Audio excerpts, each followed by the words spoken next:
এক ছোট্ট গ্রামে থাকত এক গরিব চাষি, গোপাল। তার জীবনে ছিল শুধু কষ্ট, পরিশ্রম আর অভাব। ঝড় হোক, বৃষ্টি হোক, গোপাল প্রতিদিন মাঠে যেত।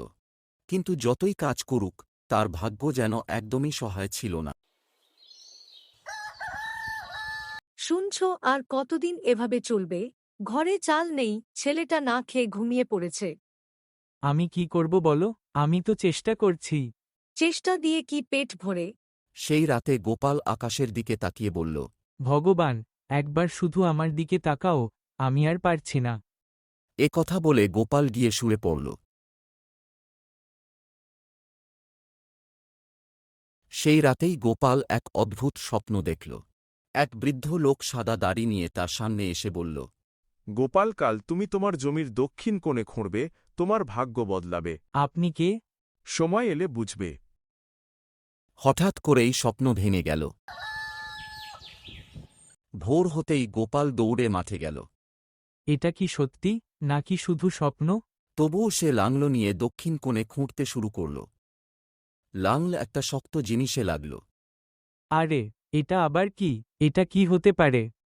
সে হাঁড়িটার ভেতরে দেখল আর চিৎকার করে উঠল। আমি পেয়ে গেছি, আমি পেয়ে গেছি। কিন্তু ঠিক তখনই পাশের জমির লোভী চাষি, রঘু, সব দেখে ফেলল।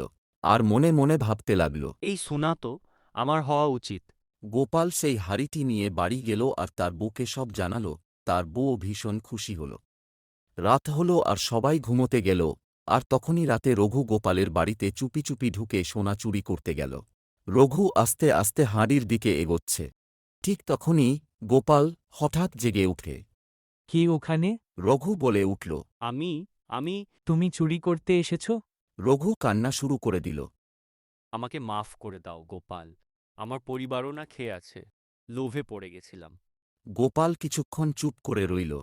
তার নিজের কষ্টের দিনগুলোর কথা মনে পড়ল।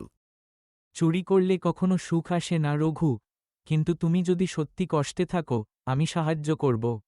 এরপর গোপাল সোনা দিয়ে বড় বাড়ি বানাল, জমি কিনল, ব্যবসা শুরু করল। কিন্তু সে কখনো অহংকারী হল না। সে গ্রামের গরিব মানুষদের সাহায্য করতে লাগল, চিকিৎসার ব্যবস্থা করল। ভাগ্য কখনো হঠাৎ বদলে যেতে পারে, কিন্তু মানুষ কেমন হবে সেটা তার নিজের হাতে।